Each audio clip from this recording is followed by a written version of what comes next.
Hi everyone. आज के इस वीडियो लेक्चर में हम इंडियन पॉलिटी के एक बहुत इंपॉर्टेंट टॉपिक को डिस्कस करेंगे and that is the Indian judiciary, यानी कि भारतीय न्यायपालिका। राइट।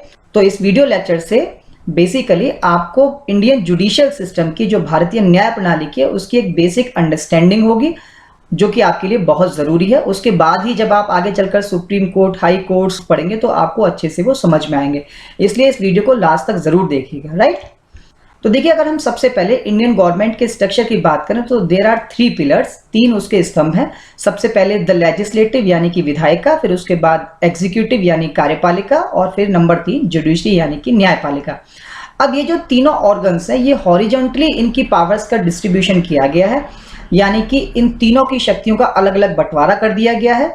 ऐसा इसलिए किया गया है ताकि कोई भी एक ऑर्गन दूसरे ऑर्गन की पावर को ओवरलैप ना करे और तीनों अपने अपने क्षेत्र में स्वतंत्र रूप से कार्य करें। राइट। हालांकि ये बात अलग है कि ये तीनों ऑर्गन्स कहीं ना कहीं एक दूसरे से इंटर रिलेटेड जरूर है, लेकिन कोई भी किसी दूसरे में एज सच इंटरफेरेंस नहीं करता है। क्लियर। तो इस सिद्धांत को हम लोग बोलते हैं doctrine of separation of powers, यानी कि शक्तियों के पृथक्करण का सिद्धांत, जो कि हमारे संविधान ने ही हमें प्रोवाइड कराया है। क्लियर है। अब हम इसके बाद 2 इंपॉर्टेंट चीजों को डिस्कस करेंगे। सबसे पहली बात तो ये कि इन तीनों ऑर्गन्स का कॉम्पोजिशन कैसे कैसे होता है, यानी किन किन लोगों से मिलकर इनका निर्माण होता है, और दूसरा ये कि इनके मेन जो कार्य हैं वो क्या है। तो देखिए, सबसे पहले अगर हम कॉम्पोजिशन की बात करें तो लेजिस्लेचर जो है वो 3 लोगों से मिलकर बनती है। सबसे पहले प्रेसिडेंट, फिर लोकसभा और राज्यसभा के मेंबर्स। राइट।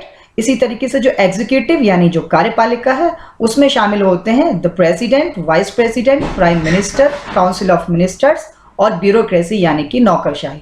क्लियर।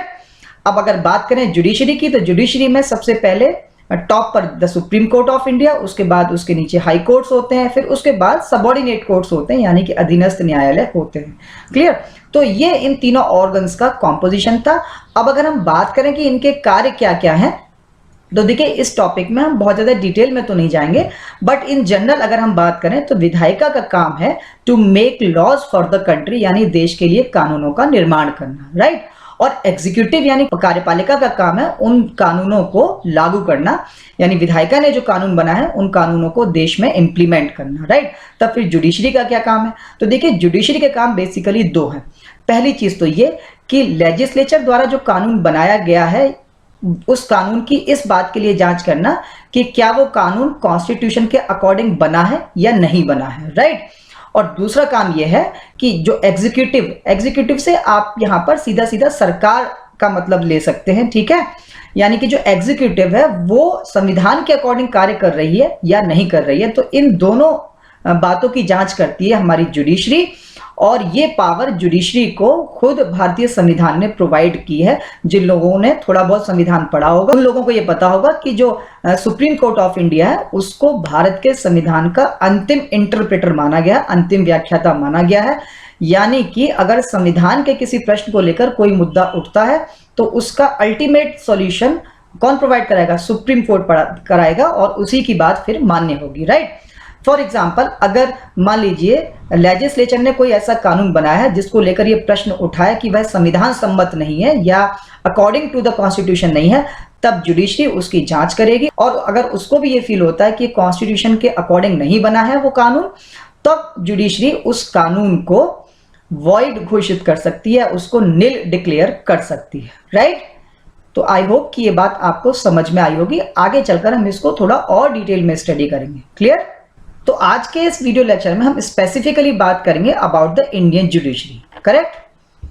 अब देखिए, अगर इंडियन जुडिशरी की बात की जाए तो सबसे पहली और इंपॉर्टेंट बात कि भारत में एक single and unified judiciary system पाया जाता है।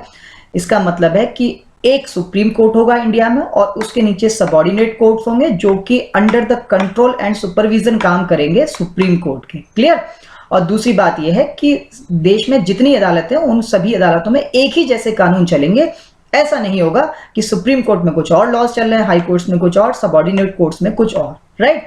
दूसरी बात यह है कि स्टेट्स में कोई सेपरेट जुडिशरी नहीं पाई जाती है। हालांकि हर स्टेट में प्रायः हाई कोर्ट्स होते हैं, लेकिन वो हाई कोर्ट भी किसके कंट्रोल में रहते हैं, सुप्रीम कोर्ट के कंट्रोल में रहते हैं। तो कुल मिलाकर हम ये कह सकते हैं कि 3 टियर जुडिशरी सिस्टम इंडिया में पाया जाता है, जिसमें नेशनल लेवल पे सुप्रीम कोर्ट है, जो कि टॉप मोस्ट बॉडी है इंडियन जुडिशियल सिस्टम की। फिर उसके नीचे राज्य स्तरों पर हाई कोर्ट्स पाए जाते हैं, और फिर उसके नीचे हर राज्य में डिस्ट्रिक्ट कोर्ट्स होते हैं, जिनका कंपोजिशन थोड़ा बहुत वेरिएशन के साथ हर राज्य में अलग अलग हुआ करता है, राइट। तो ये एक तरीके से एक पिरामिड की तरह इंडियन जुडिशियल सिस्टम है, जिसमें टॉप पर है हमारा सुप्रीम कोर्ट, जो कि एपेक्स बॉडी मानी जाती है इंडियन जुडिशियल सिस्टम की, राइट।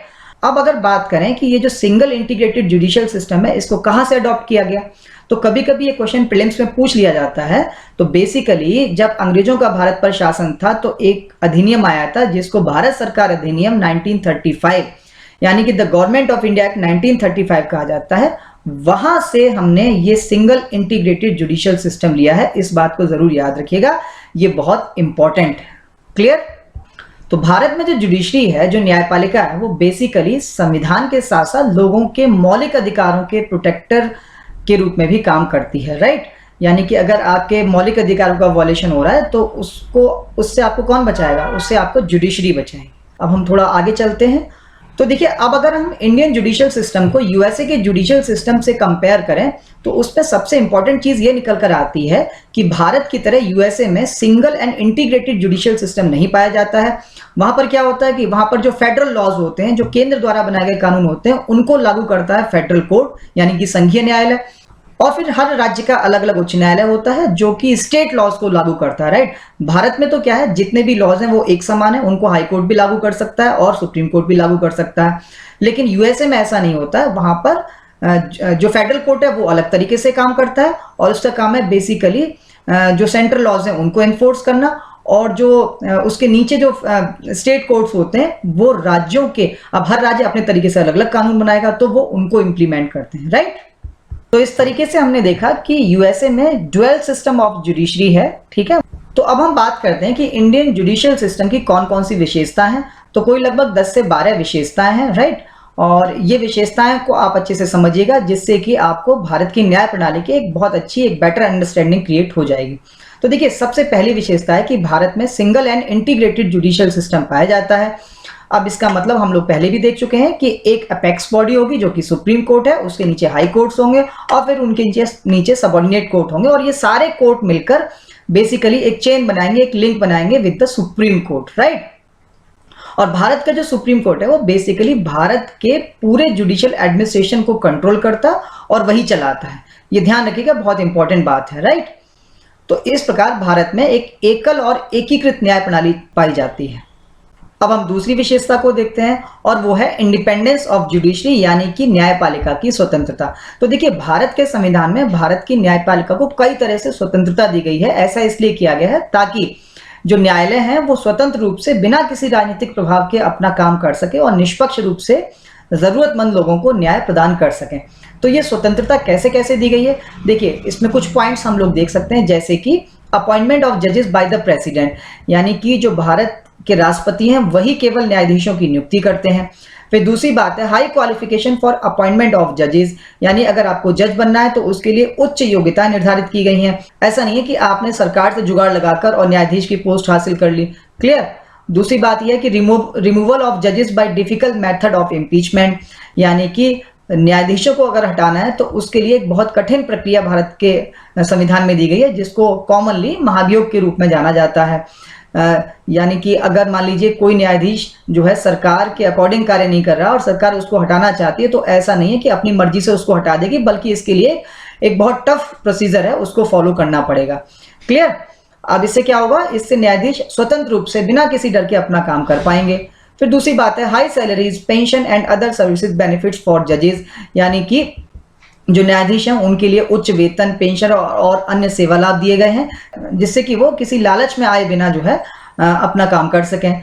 फिर नेक्स्ट बात है independent establishment for the judiciary, यानी कि जो न्यायपालिका है उसके लिए स्वतंत्र स्थापना की गई है, वो अपना प्रशासन और सारी चीजें खुद से चलाते हैं।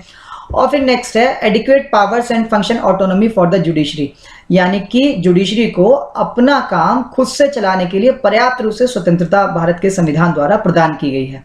राइट। तो ये सारे फीचर्स मिलकर भारत की जुडिशरी को काफी हद तक इंडिपेंडेंट बना देते हैं।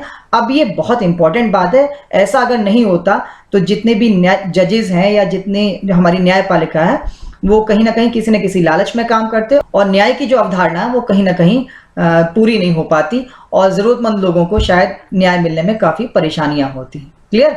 तो कुल मिलाकर काफी स्वतंत्रता प्रदान की गई है जिससे कि न्यायपालिका स्वतंत्र और निष्पक्ष होकर अपने कार्य को कर सके। राइट? आइए अगली विशेषता देखते हैं और वो है judiciary as the interpreter of the constitution, यानी न्यायपालिका संविधान के व्याख्याता के रूप में। तो ये बात हम लोग पहले भी डिस्कस कर चुके हैं कि अगर संविधान को लेकर कोई प्रश्न उठता है तो उसकी अंतिम व्याख्या भारत की न्यायपालिका द्वारा की जाएगी। राइट? तो ये एक बहुत इंपॉर्टेंट विशेषता हो गई इसकी। फिर उसके बाद अगली विशेषता है जुडिशियल रिव्यू, यानी कि न्यायिक समीक्षा। अब यहां पर न्यायिक समीक्षा का मतलब है कि अगर मान लीजिए विधायिका ने कोई ऐसा कानून बनाया है जो कि अनकॉन्स्टिट्यूशन लगता है, तो जुडिशरी जो है वो उसका रिव्यू कर सकती है और रिव्यू करने के बाद अगर वो इस बात को सही पाती है तो उसको शून्य घोषित किया जा सकता है या उसको जो है असंवैधानिक घोषित किया जा सकता है। राइट? अब जुडिशियल रिव्यू का एक मतलब यहाँ पर और निकलता है कि मान लीजिए कोर्ट ने अपना कोई डिसीजन दिया और आगे चलकर उस डिसीजन के ऊपर कोई प्रश्न उठता है, कोई क्वेश्चन रेज होता है कि ये जो डिसीजन है वो संविधान के अकॉर्डिंग नहीं दिया गया है, तो न्यायपालिका अपने पहले के दिए गए डिसीजन का भी रिव्यू कर सकती है और उसको बदल भी सकती है। जुडिशियल रिव्यू का ये भी एक मतलब होता है। राइट? अब यहाँ पे इंपॉर्टेंट बात ये है कि ये जो जुडिशियल रिव्यू की पावर है ये केवल सुप्रीम कोर्ट नहीं बल्कि हाई कोर्ट्स को भी दी गई है। क्लियर? इसको जरूर याद रखिएगा कि न्यायिक समीक्षा की जो शक्ति है वो सुप्रीम कोर्ट के साथ साथ उच्च न्यायालयों को भी दी गई है। राइट? इसी प्रकार से जो अगली विशेषता है that is supreme court as the arbiter of legal disputes between the union and states, यानी कि सर्वोच्च न्यायालय संघ और राज्यों के बीच कानूनी विवादों के मध्यस्थ के रूप में। अब इसमें होता क्या है कि मान लीजिए केंद्र और राज्यों के बीच या किन्हीं दो राज्यों के बीच किसी कानूनी प्रश्न का मुद्दा उठता है तो उसका जो फाइनल सॉल्यूशन है वो सुप्रीम कोर्ट प्रोवाइड करेगा। राइट? अब इसमें 3 कंडीशन हो सकती हैं इन डिस्प्यूट्स की। पहली कंडीशन ये है कि between the government of India and one or more states, कि यानी एक तरफ भारत की सरकार हो और दूसरी तरफ एक या एक से ज्यादा राज्य हो, और अगर इनके बीच में कोई लीगल डिस्प्यूट उठता है तो उसका निर्धारण कौन करेगा? सुप्रीम कोर्ट करेगा। तो एक कंडीशन ये हुई। दूसरी कंडीशन है between the government of India and any state or states on one side and one or more states on the other, यानी कि एक तरफ क्या हो? केंद्र सरकार हो और उसके साथ एक या एक से अधिक राज्य हो, और दूसरी तरफ एक या एक से अधिक राज्य हो। राइट? तो अगर उनके बीच में भी कोई कानूनी मुद्दा होता है, सपोज दैट हम कह सकते हैं कि मान लीजिए उत्तर प्रदेश की सरकार है और केंद्र सरकार है, ये दोनों एक तरफ है, और सामने जो है राजस्थान और मध्य प्रदेश की सरकार है, वो दोनों एक साथ हैं। तो इनके बीच में अगर कोई कानूनी विवाद उठता है किसी बात को लेकर तो उसका निर्धारण सुप्रीम कोर्ट द्वारा किया जाएगा। इसी तरीके से जो तीसरी कंडीशन है दैट इज बिटवीन 2 और मोर स्टेट, यानी किन्हीं 2 राज्यों के बीच में अगर कोई कानूनी मुद्दा उठता है, कानूनी प्रश्न पर विवाद खड़ा होता है, तो उसका निर्धारण भारत का सर्वोच्च न्यायालय करेगा। राइट? तो ये 3 कंडीशन है लीगल डिस्प्यूट का निपटारा करने के लिए, जिनका निपटारा सुप्रीम कोर्ट द्वारा किया जाता है। अब हम अगली विशेषता की बात करते हैं that is guardian of fundamental rights, यानी मौलिक अधिकारों का संरक्षक। तो भारत की जो न्यायपालिका है उसको मौलिक अधिकारों का संरक्षक कहा गया है। अब देखिए भारत के संविधान में इंडियन सिटीजन्स को कुछ फंडामेंटल राइट्स दिए गए हैं। राइट?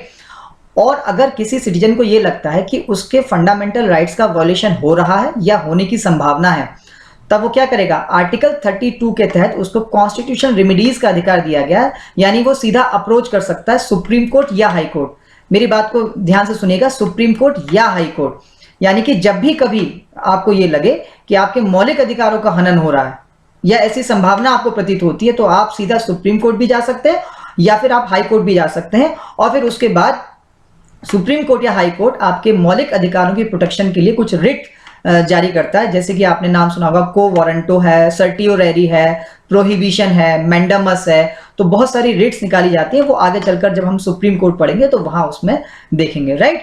तो कुल मिलाकर भारत की न्यायपालिका को भारतीय नागरिकों के मौलिक अधिकारों का संरक्षक बनाया गया, ये बात आप लोग याद रखिएगा। राइट? अब हम बात करते हैं नेक्स्ट जो फीचर है उसकी, and that is high court for each states as well as a provision for joint high courts. तो संविधान में ये कहा गया है कि हर राज्य के लिए एक उच्च न्यायालय होगा, एक हाई कोर्ट होगा। साथ साथ संविधान में यह भी कहा गया है कि अगर कोई 2 या 2 से अधिक राज्य आपसी सहमति बना ले तो उनका एक जॉइंट हाई कोर्ट भी हो सकता है, उनका एक संयुक्त उच्च न्यायालय भी हो सकता है। और भारत में कई न्यायालय ऐसे हैं जो एक से अधिक राज्यों के लिए काम करते हैं, राइट।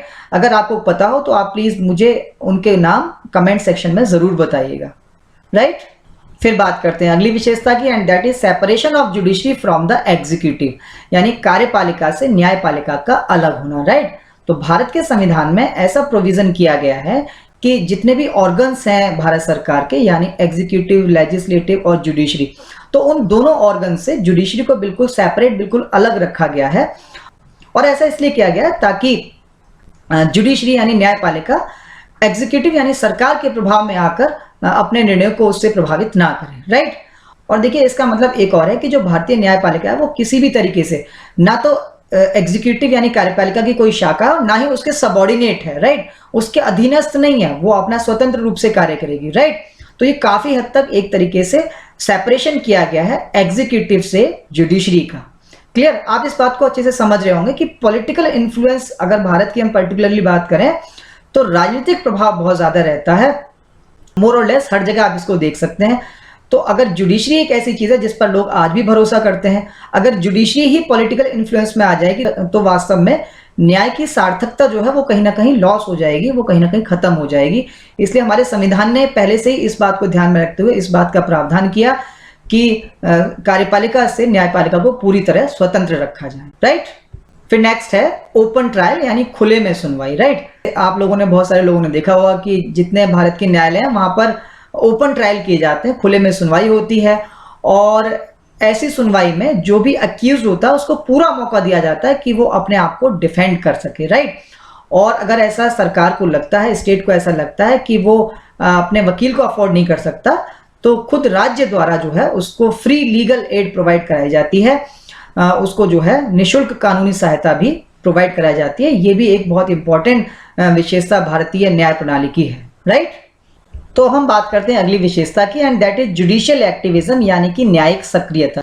अब देखिए न्यायिक सक्रियता एक बहुत इंपॉर्टेंट टॉपिक है, और यहाँ पर जुडिशियल एक्टिविज्म का मतलब है कि जब कभी न्यायपालिका को ऐसा लगता है कि सरकार अपना काम ढंग से नहीं कर रही है और लोगों के जो सार्वजनिक हित हैं या ह्यूमन राइट्स हैं उनका प्रोटेक्शन ढंग से नहीं हो पा रहा है, तो सुप्रीम कोर्ट द्वारा खुद कई बार ऐसे निर्णय दिए गए हैं और सरकार को निर्देश दिए गए हैं कि वो इन दोनों चीजों को प्रोटेक्ट करने के लिए कदम उठाए, राइट। फॉर एग्जांपल मान लीजिए अगर पॉल्यूशन बहुत ज्यादा बढ़ रहा है, जैसे दिल्ली में पॉल्यूशन की बहुत ज्यादा बात होती है, और अगर न्यायपालिका को ये लगता है कि सरकार इस पर कोई ध्यान ही नहीं दे रही है, तब वो डायरेक्शंस दे सकती है सरकार को कि इसको कम करने के लिए प्रयास किए जाएं, राइट। तो ये बेसिकली जुडिशियल एक्टिविज्म का यही मतलब है। और इसके लिए कुछ और भी प्रावधान है, जैसे कि पब्लिक इंटरेस्ट लिटिगेशन सिस्टम यानी कि जनहित याचिका, कोई भी व्यक्ति इसको लेकर जनहित याचिका जो है वो दायर कर सकता है और सरकार उसको कंसीडर कर सकती है, या इसी तरीके से कुछ और इश्यूज के लिए लोक अदालतें गठित की गई हैं। तो कुल मिलाकर ह्यूमन राइट्स के वॉल्यूशन को प्रोटेक्ट करने के लिए और लोगों के जो इंटरेस्ट हैं, उनके जो हित हैं, उनके प्रोटेक्ट करने के लिए कई बार न्यायपालिका को आगे आना पड़ रहा है, और इसी को जुडिशियल एक्टिविज्म कहा जाता है। आगे चलकर हम देखेंगे कि इसको लेकर कुछ इश्यूज भी रहे हैं in between executive and judiciary, तो उस पे हम आगे चर्चा करेंगे, राइट। तो अब हम बात करते हैं अगली विशेषता की, and that is public interest litigation system यानी कि जनहित याचिका प्रणाली। तो देखिए इसके बारे में अभी हमने थोड़ा सा डिस्कस भी किया था। जब कभी किसी एजेंसी के द्वारा, कोई भी संस्था है चाहे वो पब्लिक है या प्राइवेट है, और उसके द्वारा कोई सार्वजनिक महत्व का मुद्दा है या लोगों के हित गलत तरीके से प्रभावित हो रहे होते हैं, तो और सरकार उस चीज पर कोई ध्यान नहीं देती है, तब उस बात को लेकर भारत का कोई भी नागरिक या कोई संस्था, कोई समूह हो सकता है, और यहां तक कि खुद कोर्ट भी उस मामले को सो मोटो के तहत स्वतः संज्ञान में ले सकता और उस पर सरकार को, एग्जीक्यूटिव को डायरेक्शन दे सकता है कि वो उस पर कार्यवाही करे, राइट। तो इसको हम बोलते हैं पब्लिक इंटरेस्ट लिटिगेशन सिस्टम यानी जनहित याचिका, यानी कि कोई इसमें केवल ऐसे मुद्दे उठाए जाएंगे जो बेसिकली पब्लिक इंटरेस्ट से या जनरल इंटरेस्ट से जुड़े हुए हों, राइट। अब इसको कोई भी उठा सकता है, जैसा कि मैंने कहा कोई सिटीजन भी हो सकता है, और अ ग्रुप और अ वॉलंटरी ऑर्गेनाइजेशन हो सकता है, और इवन अ कोर्ट हरसेल्फ, और खुद न्यायपालिका भी ऐसे मामलों को अपने संज्ञान में ले सकती है और उस पर कोई डिसीजन या कोई जो है एक्शन करने के लिए सरकार को डायरेक्शन दे सकती है, राइट। जैसे कि मैंने आपको एग्जांपल दिया था कि अगर मान लीजिए पोल्यूशन हो रहा है, या गंगा नदी की बात कर लें कि गंगा नदी में अगर पोल्यूशन बहुत ज्यादा हो रहा है और सरकार उस पर ध्यान नहीं दे रही है, और गंगा जो है वो लोगों की आस्था से जुड़ा हुआ मुद्दा है, तो खुद कोर्ट आगे आकर सरकार को उस पर कार्रवाई करने के लिए निर्देश दे सकता है कि आप इसकी साफ सफाई के लिए ध्यान दीजिए, राइट। तो बेसिकली इसको कहा जाता है पब्लिक इंटरेस्ट लिटिगेशन सिस्टम, जो कि भारतीय न्यायपालिका की बहुत इंपॉर्टेंट विशेषता है। इसको हम आगे चलकर सुप्रीम कोर्ट या हाई कोर्ट जब पढ़ेंगे तो वो थोड़ा और डिटेल में देखेंगे, राइट। तो देखिए ये सारी विशेषताएं थी, और इन सारी विशेषताओं से हमने ये देखा कि भारत की जो न्याय प्रणाली है वो एक स्वतंत्र, निष्पक्ष और शक्तिशाली न्याय प्रणाली के रूप में जानी जाती है, राइट। ऐसे बहुत सारे प्रोविजंस किए गए हैं जिससे न केवल जुडिशरी को काफी मजबूत बनाया गया है, बल्कि उसे काफी हद तक ऑटोनॉमी दी गई है, उसे काफी हद तक स्वायत्तता प्रदान की गई है, राइट। अब अगर हम बात करें कि जुडिशरी का जो स्ट्रक्चर है वो क्या है, थोड़ा सा उसको देख लेते हैं। तो देखिए सबसे पहले सुप्रीम कोर्ट ऑफ इंडिया, इसके बारे में कुछ इंपॉर्टेंट बातें हैं। Its decisions are binding on all courts, यानी इसके जो निर्णय हैं वो भारत के जितने भी न्यायालय हैं पूरे भारत में उन सभी पर लागू होते हैं, राइट। जैसा कि हमने कहा था ना, सिंगल एंड यूनिफाइड जुडिशरी, तो ये बहुत इंपॉर्टेंट बात है, याद रखिएगा। दूसरा है कैन ट्रांसफर जजेस ऑफ हाई कोर्ट्स, यानी हाई कोर्ट के जजों का ट्रांसफर कर सकता है supreme court. Can move cases from any court to itself, अगर किसी कोर्ट में कोई मामला चल रहा है तो उस मामले को न्यायालय, सर्वोच्च न्यायालय अपने पास सुनवाई के लिए मंगा सकता है। Can transfer cases from one high court to another high court, और अगर किसी हाई कोर्ट में कोई मुद्दा चल रहा है तो सुप्रीम कोर्ट उस मुद्दे को उस हाई कोर्ट से किसी और हाई कोर्ट में ट्रांसफर कर सकता है, राइट। फिर सुप्रीम कोर्ट के नीचे हाई कोर्ट आ जाते हैं। हाई कोर्ट के कुछ काम है, जैसे can hear appeal from lower courts, तो हाई कोर्ट के नीचे जितने लोअर कोर्ट्स होते हैं उनके खिलाफ अपील हाई कोर्ट में सुनी जाती है। Can issue Ritz for restoring fundamental rights, तो हमने अभी देखा था कि अगर फंडामेंटल राइट्स का वायलेशन हो रहा है तो आप सुप्रीम कोर्ट भी जा सकते हैं या आप हाई कोर्ट भी जा सकते हैं। तो सुप्रीम कोर्ट को भी रिट जारी करने का अधिकार है उनके प्रोटेक्शन के लिए, उसी तरीके से हाई कोर्ट को भी रिट इशू करने का अधिकार यहाँ पर दिया गया है। फिर नेक्स्ट है can deal with cases with in the jurisdiction of the state, तो कोई भी उच्च न्यायालय किसी भी राज्य का है तो उसका जो जितना क्षेत्राधिकार निर्धारित किया गया उस क्षेत्राधिकार में जितने भी मामले उनकी सुनवाई हाई कोर्ट कर सकता है। नेक्स्ट है exercises superintendence and control over courts below it, तो जितने भी सबऑर्डिनेट कोर्ट्स होते हैं उनका निरीक्षण करना और उनको कंट्रोल करना ये हाई कोर्ट का काम है, राइट। फिर इसके नीचे डिस्ट्रिक्ट कोर्ट्स होते हैं, deals with cases arising in the district, तो जिले में जितने मामले होते हैं उनकी सुनवाई की जाती है जिला अदालतों द्वारा। And consider appeals on decision given by lower courts, और जिला न्यायालयों के नीचे जो और न्यायालय होते हैं उनके खिलाफ अपील भी सुनी जाती है। And decides cases involving serious criminal offences, और जो गंभीर आपराधिक मामले होते हैं उनकी सुनवाई भी यहाँ पर की जाती है, राइट। फिर इसके नीचे और सबऑर्डिनेट कोर्ट्स आ जाते हैं जो कि considers cases of civil and criminal nature, जो कि नागरिक और आपराधिक मामलों की सुनवाई करते हैं। तो ये पूरी संरचना है, पूरा स्ट्रक्चर है भारत की न्याय प्रणाली का। आई होप ये आपको समझ में आया होगा। तो बेसिकली इस वीडियो लेक्चर में हमने क्या समझा, हमने ये समझा कि भारतीय न्याय प्रणाली की कौन कौन सी विशेषता है, सैलिएंट फीचर्स क्या है और उसका स्ट्रक्चर क्या है, राइट।